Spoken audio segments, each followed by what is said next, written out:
Oh, should be a fun one in South Philadelphia. Maybe, depending on where you're going in terms of the rooting interest. Well, we think we know where you're going, but can they keep it close?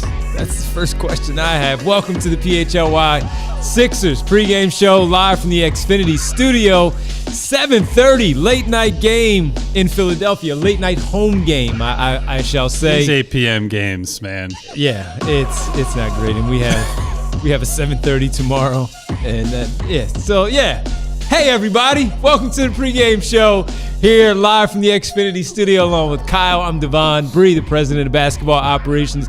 All of you, and I see Terrence Knights right away. This could be bad. We don't disagree, my friend. We do not disagree. Later on, we'll get to our predictions during the show. Later on, give our thoughts on how this one will all play out in the end.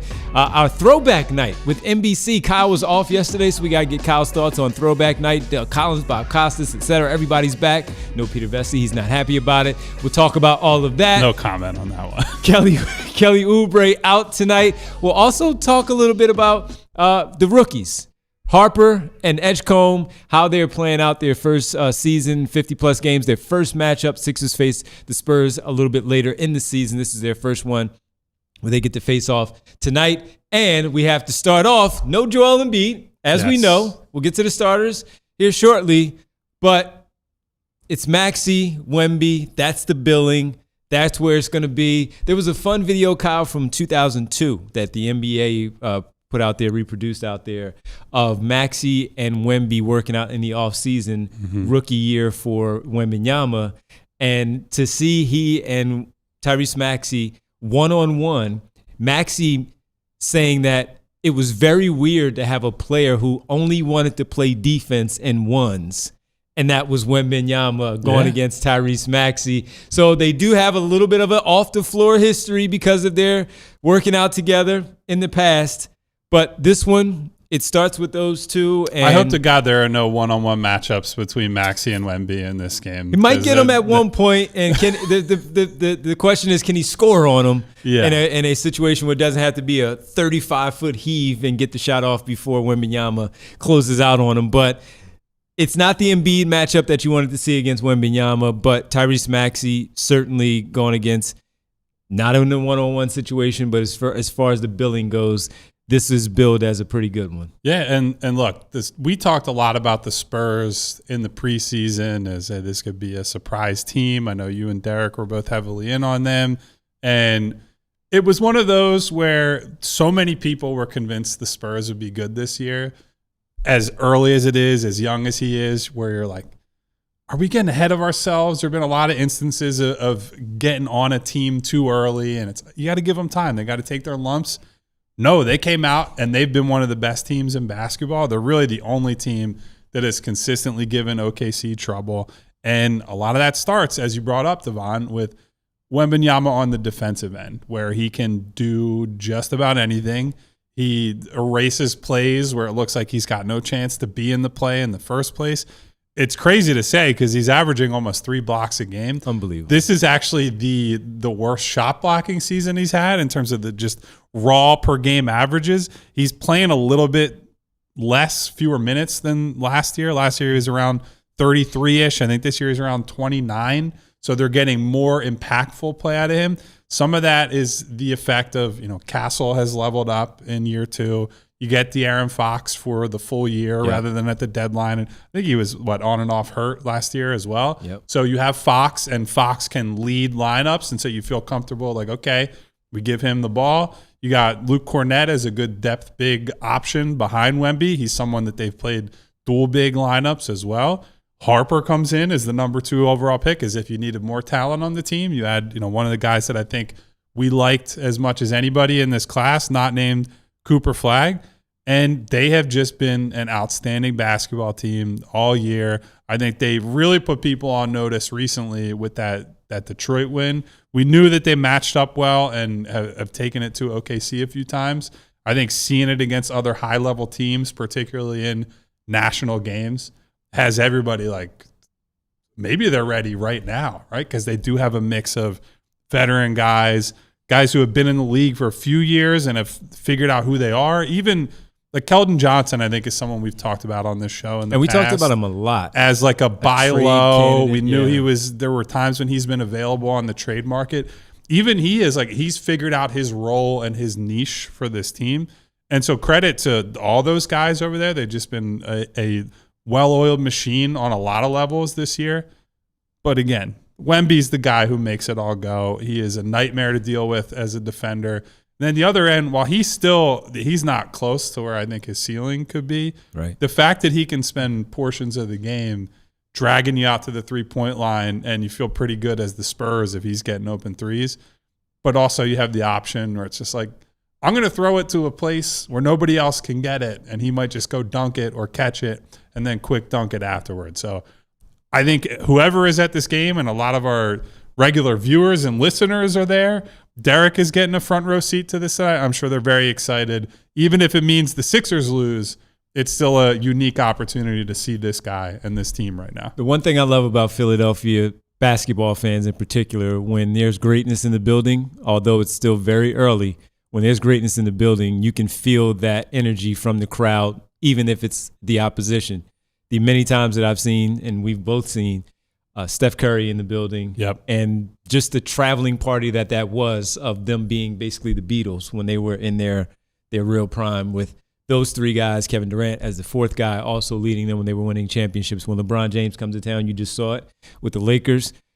The crowd is crazy. Yeah. And so when greatness is in the building, when there's other star power in the building, the oohs and the ahs, I love every time from inside the Xfinity Mobile Arena for what the other player also does. Because first things first, you're a Sixer fan, yes, but you're a basketball fan, and you know when there's real talent on the other side. And so with him being in the building, I remember the video before Joel Embiid decided, let me hang 70 on the Spurs. It wasn't just him. It was also, I think it was Collins. Zach Collins was the other center that got a lot of that work that night. But watching Joel Embiid, who's 7'2", where we walk behind Joel Embiid and we look up to him, Joel Embiid 7'2", he walks up and he looks up at this guy and says, what is this? Not a lot of guys where Joel walks in the gym and is like, oh, man. I think it's two that That's different. It was Boban and it was Boban for sure, and Wemby. And it was Wemby. So to see that and to see what he's able to do at every level on the offensive end, from putting the ball on the floor, face-up game, mid-range. He'll take mid-range jump shots as well. And then to be able to stretch out to the three-point line and have some fun there. He's ultra competitive. And that's why I think he's going to get the best out of the Sixers tonight. Even Tyrese Maxey are trying to put on the show. This is a nationally televised game. They're 11-12 in their last 12 games, had their 11-game winning streak snapped on Sunday afternoon, and they're going to try to get back on the winning side of things against the 76ers. And during this road trip, as I've watched a few of these games with Wembanyama on the floor, you talked about like drifting and doing other things. Mm-hmm. There were a couple of games where he wasn't the superpower. It was. I mean, the Steph Detroit Castle. game, right? That was it. Detroit held him down offensively, and but he's still able to make a big impact because of all the other stuff he does. But Steph Castle takes over. Yes. Devin Vassell hits 5 threes. Julian Champagnie hits 4. And you're getting contributions from all these other players, mm-hmm. which we like to talk about with the Sixers. And this is a team that has rebuilt. They have the ultimate in Victor Wembanyama to help that rebuild to make things a lot easier. Fuel, right, exactly. But even when we all projected, and like you said, when we projected them, most people thought the Spurs would be better with all of those pieces, Castle, Wembanyama, Fox, for a full season. And you rightfully chose Charlotte this year. I was a little bit too far ahead on that one, and you were right to pick them this season. But even when we thought that they would be good, Kyle, they were going to be in the top 6. Yeah, they'll make the playoffs. Yes. They can threaten the Thunder for the number one seed in the West. So this is surprising even to anybody who felt that they would be better year 3 of Wembanyama, year 2 of Castle for who he is as a player. Again, I thought he should have taken that all-star reserve spot over Fox, but it is what it is. He'll have his chances. That's how good he has been. This team has really jumped into the forefront of the Western Conference and the NBA conversation. They were in the NBA Cup, if you remember, it was so long ago. They played the Knicks in the NBA Cup championship. That's when they really started to get the attention of basketball fans that this might be legit. And they have kept it going. They've kept the foot on the gas. And this team is for real. And it's going to be a fun one. I hope it's a fun, competitive one. And that's where I kind of want to shift the conversation to the Sixers, is because even when the Sixers lost to the Pelicans during their 3-game road trip and we lit them up, rightfully so, we didn't give them a chance against the Minnesota Timberwolves. And then they came out and they played one of their better team games of the season. Exactly. Could we see that tonight? I understand Wembanyama is a different force because of his defensive prowess and what he is able to do. But not anytime, but in a time like we did against Minnesota, we counted them out, and we had every reason to after that loss. And no Joel Embiid, no Kelly Oubre in this instance. Could they come out here and give us a competitive game where it's not a blowout, and we at least say at the end of the night, they went out there and they challenged and gave themselves a chance? Well, so 2 things here. One, I think you're absolutely right to bring it up because you know it. Anyone who watches the Sixers knows it. Anyone who just follows sports in general.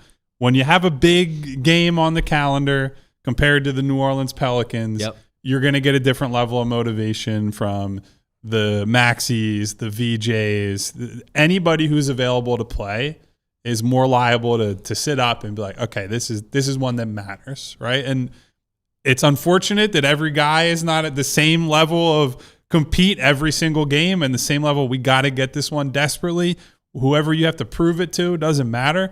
But that's human nature. There's certain teams, certain matchups, certain events where you say, I want this one badly. And it doesn't matter if it's internally. I want to prove somebody wrong. If it's external, hey, I want to prove myself against a player like Wemby, player like De'Aaron Fox, VJ, if it's a rookie battle with Harper, and we'll get there at some point later. They will be motivated for this one. That might not mitigate all the talent disadvantages that they're at given their absences tonight. And I think the other thing I would say, if we're comparing this to the Minnesota game, is that Minnesota does have more of a tendency this year in particular to look down on teams on the schedule and say, I don't know, I'm not getting up for this one. And part of that is because they've achieved more than the Spurs have. They're a little bit old. Not an old team necessarily, but they have some older guys who have been on some deep playoff runs.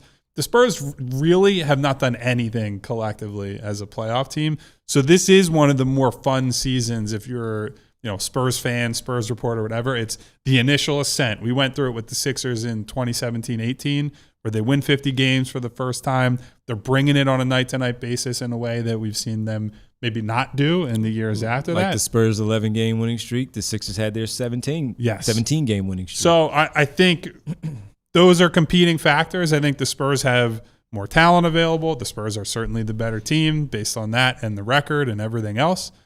But I do think the Sixers should come out tonight with at least like the desire to compete. And that might get them through 2.5 quarters, 3 quarters. I would expect at some point the Spurs will pull away. Turn it up. I think the interesting thing is, what do they actually do to combat Victor Wembanyama? Because a lot of what we see with their coverage, and we've talked a lot with chat and everywhere else about the defensive style and structure, the overhelping, the gambling, the giving up shots to open shooters on the perimeter. That, in many cases, is about how are they guarding perimeter players. You don't get a lot of opportunities in the league anymore where it's like the other team's best player is the big guy. You see it every so often when Jokic comes to town. Jokic was not in town this year against the Sixers. We'll see if him and Joel get to play here coming up. The league certainly thinks they are because they put that one on national TV as well. So are they sending hard doubles every time? Are they going to put Andre Drummond on him for most of his minutes? Drummond, I believe, is getting the start tonight, and they're trying to match more of the height and give him some strength certainly down there to hold him off. But Drummond has struggled recently. How long do you get away with that? And then if you put a Dem in there, is a Dem going to stay out of foul trouble? Because we've talked about it a lot. I think where a Dem is actually pretty strong as at least avoiding fouls is at the rim. When you're playing a perimeter-based game and he's chasing somebody around, that's where he can get, caught on the reach-ins and slap-downs. And Victor Wembanyama is going to force you to play away from the basket. So that's going to put a Dem to the test tonight. We'll see how he handles that. All right, let's take our first pause of the show, our only pause of the show. When we come back, we'll talk a little bit more about Kelly Oubre being out. We'll also discuss the rookies. Dylan Harper, the number 2 overall pick, 3rd overall pick, your Philadelphia 76ers, VJ Edgecombe, their first 50-plus games of their career. We'll see where they match up together. And Harper just got Rookie of the Month in the Western Conference. Playing really well right now. We'll discuss those guys. Kelly Oubre out, throwback night, and our predictions. It's the PHLY Sixers pregame show. Sixers Spurs, nationally televised game, big game. Unfortunately, no Embiid, no Oubre. We'll discuss it on the other side here on the PHLY Sixers pregame show. All right, family, listen. You ever having one of those days? No. Sorry. Those weeks like we do here. 4 games a week.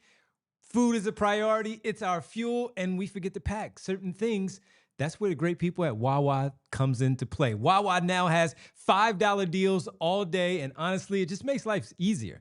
How about starting in the early morning where we have maybe a meeting, you're running behind, you can grab the $5 big breakfast meal deal where we're talking about a sizzly, any sizzly, maybe a croissant, sausage, and egg and cheese, whatever you may like, hash brown, and any size hot or iced coffee. That's a full morning with $5 just in your pocket, available from 5 to 11 all day. Then later in the day, the value keeps rolling. Roasted chicken or crispy chicken sandwich, created your way, $5, and they even have the new teriyaki sauce as well. So start your day strong, fuel up whenever you need with Wawa $5 deals, limited time, exclusions apply. See Wawa.com for details. Gotta have a Wawa. Guys, next up, we want to tell you about Xfinity, specifically their 5-year price guarantee. What if you could have reliable and intelligent Wi-Fi? And what if you could keep that Wi-Fi at the same price for 5 years? That's the Xfinity 5-year price guarantee. Imagine Wi-Fi that makes everything in your home work together, that finds and fixes problems before you even notice them, like super intelligent Wi-Fi with a 6th sense. And that lets you stream the game even when the whole family's online. All your devices working in perfect harmony for 5 whole years. And here's the best part: no annual contracts, no hidden fees, and it's Xfinity's best equipment included. Take it from me, a lot can change in 5 years. Championships are won, records are broken, and dreams grow bigger. But your Wi-Fi, it should stay reliable, and the price should stay put. Lock in your price and unlock the possibilities with Xfinity. Learn more at Xfinity.com. Xfinity, imagine that. Select plans only, restrictions apply. Back here on the PHLY Sixers pregame show, Sixers Spurs coming up from South Philly. Kyle Devon and Bree here with you. All of you, thanks for hanging out with us. We'll get to your super chats here shortly. Kyle, Kelly Oubre out. Illness. Yes, indeed. It is a big loss tonight for the Sixers, especially defensively. Yeah, and we talked about this a little bit before the show, Devon. I guess it's where do you go now? So we saw that Quentin Grimes is going to start. I think that's the obvious move. He's the best player on the bench right now. Not that that's saying much given their bench play for most of the last couple of months. So you elevate him, you go 3 guards early, and you say, we're going to try to score with you instead of we're going to try to get stops. Not that there's a get stops guy on the bench waiting for them. But so then it becomes, who do you turn to in the rotation? Who is a wing or someone with wing type skills you can play? I think the obvious name is Justin Edwards. Who we spoke about recently. And look, I'm of 2 minds about this. On the one hand, I do think this stretch without Paul George, having seen a lot of these minutes where it's like a Dem, Barlow, and Watford, or Drummond, Walker, Watford, where Watford's playing these minutes as a nominal small forward and they can't score at all because nobody expects anyone on the floor will shoot. So the guards are playing in phone booths. I would try Edwards more just because of that, because I think over a larger sample, he's going to shoot better. Teams will guard him. Hopefully that opens up the floor. And if they score more, they play more half-court defense. They're going to play better defense just by default. On the other hand, Justin has been just brutal this year. And I do think that his lack of progress, and I wouldn't even say lack of progress, I would say his regression this year has been one of the the underrated storylines and maybe why they're not better, because I think the team had at least reasonably high expectations for him. We at heard least a lot top about 10 him. rotation guy. Yeah. If nothing else, it was Justin will be an every night type rotation guy. Pencil him in. We looked at the bad summer league stuff and said, yeah, he was bad in summer league in year one, and maybe that's just not his setting. But that was the first step in what has been a tough year for him. He had the great game against Boston, won them that game back in the fall, and otherwise has just really found himself on the outs and not in the picture at all. So I hope that he's able to get some good burn tonight. I hope he can see some shots go down, because he is still in that mold of young player where if his shot's not falling, it completely falls apart on the other end too. He is not someone like, I think Quentin Grimes has done a better job this year of, I don't have my offense going, but I'll still guard my guy and guard the yard at the other end. Justin is still in the mode of, I got to have it all working at once or I have nothing. So this is a really important stretch for him. And it's important not just because it's good for him, but the team needs it. The team needs what he brings to the table. They need a guy with his size that can just knock down some shots, attack closeouts, and hopefully defend like one or two positions. But he hasn't been able to do it most of the year. Of the guys that have been here, and we're talking rotation, I think I lean Walker because I at least know I'm going to get defensive effort and he's going to hit the boards. So I lean more there. Not saying do not give Justin Edwards a try, because they're going to need a shooting tonight to spread the floor.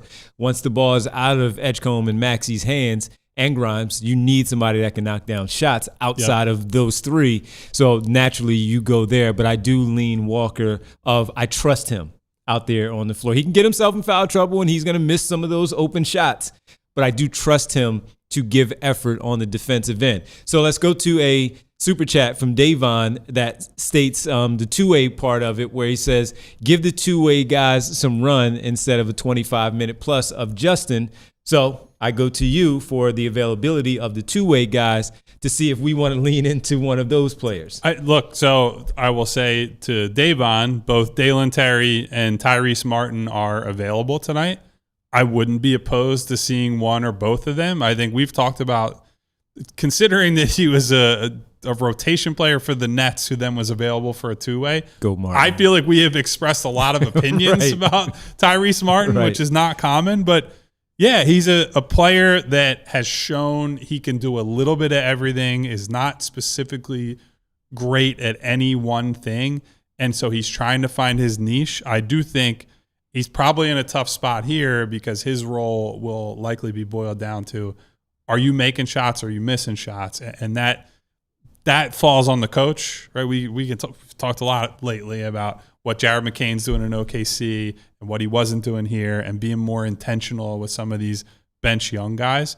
It is a push and pull because you want to give VJ as much runway, Maxey as much runway, give Grimes touches. But, yeah, I would like to see a Tyrese Martin play, because if you're going to we're expecting this game to not be super close, right? So if you're in a game where you're just searching for something, a glimmer of hope for future games, a little bit of development, maybe a surprise story, I would be totally fine with trying the two-way guys, throwing a bunch of wings on the floor and saying, maybe turn this into something. Maybe just the energy alone, the athleticism alone of like a Dalen Terry, despite the issues he has, maybe that helps too. But, yeah, Martin is a guy that I think we like because he can put it on the floor, he can pass a little bit, can score a little bit, and the shot is really just the only thing where you're like, if he's a role player, he's got to do that, and he hasn't.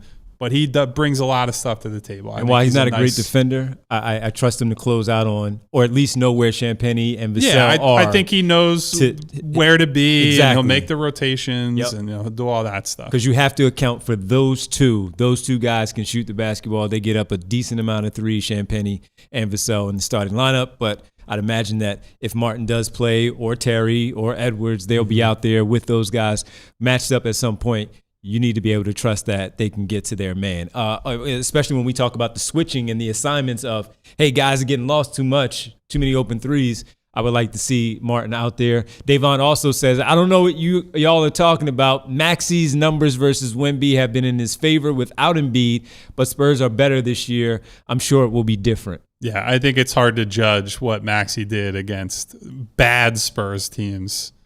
And compared this to Spurs. By the way, team. when Maxey was Wemby actually playing in the game where he scored like 50, right? The one game down. I can't remember if Wemby actually played in that game or not, because he's had a lot of those like late season. It wasn't last season though. It was not last season because he had the DVT and Maxey Yeah, was done exactly. anyway. Yep. So it was the year before. Anyway, Schoolboy, you're not wrong. It's a very different team, and it's a team that's going to make you work on both ends. The Spurs have all the marks of a title contender. They're 43-17 or something in that range. And the old Phil Jackson wisdom is if you win 40 before you lose 20, you're a contender. They've done that. They are top 10 on both sides of the ball. I think they're third in defense, something like sixth or seventh in offense. So they hurt you on both ends, and they can win games on either end if the shots aren't there. And they don't have a lot of great shooters. They have some good shooters, and Champagny has been really, really good this year. Vassell is someone, even when he doesn't shoot well, is definitely a weapon. Yeah. But no matter what happens with the offense, you feel good because they can get stops. And if they get stops, then you get out on the break, you lean into Fox, Harper, Castle, and they're really dangerous on the run too. Sounds like a lot of the chat is saying, yeah, especially RJ, I see there. CJ saying, yeah, get this one over early so we can get some sleep. We got a game tomorrow, work on the post-game show in the third quarter.